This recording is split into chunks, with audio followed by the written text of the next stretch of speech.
Kweli. Ona cheki mimi nakuta ni na upuiru mwanangu, cheki Mungu mzima ni cheki hujakuja getu na hata sielewi.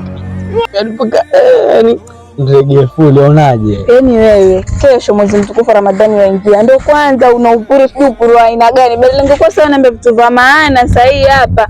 Kesho tu anaanza kufunga, wewe anza kuniambia una upuru. Vitu vya maana gani? Mwezi gani? Wewe si ni mwezi kama miezi mingine. Miezi mingine lakini watu wafaa wafunge, wewe ni mtu wa Kiislamu. Kiislamu nini? Kama hivyo basi cheki kama Uislamu mpaka mfunge misifunga mimi si Muislamu.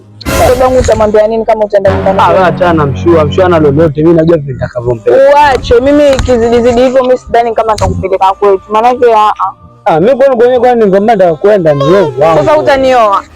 Utakuwa hata usikwambia. Lakini harusi yetu sisi itakuwa. Lakini punguza huu mwezi sasa, punguza. Mwanzo watu wanaanza kesho kufunga. Mimi sijui unipende. Unajua mimi nikiache mimi naweza shikwa na homa, naweza kufa kwa sababu ya hii.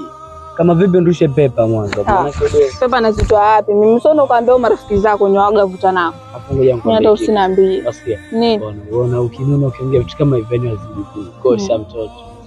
Muangalie. Wewe hata sijui utakuja acha lini. Wewe uko vile vile tukubadiliki. Basi cheki.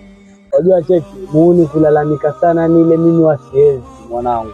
Mimi nishakwambia vunga tushaelewana. Kama vipi unaenda ghetto wewe?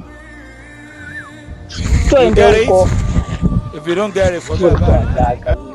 Alafu ajifanya. Na ni leo peke yake, kesho mimi nishaanza kufunga. Sasa ndio kwa masomo. Sokati jamaa. Hata sijui ukoje. Nakupenda mwenyewe.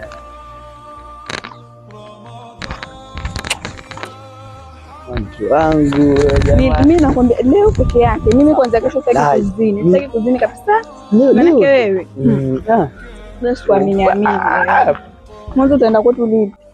Tutapanga watu usijali. Sawa. Wewe niambie tutapanga alafu ndio hii. Unidanganya hivyo unitemimba wewe mwezi mtukufu mwanzo waingia mimi sasa kuzini.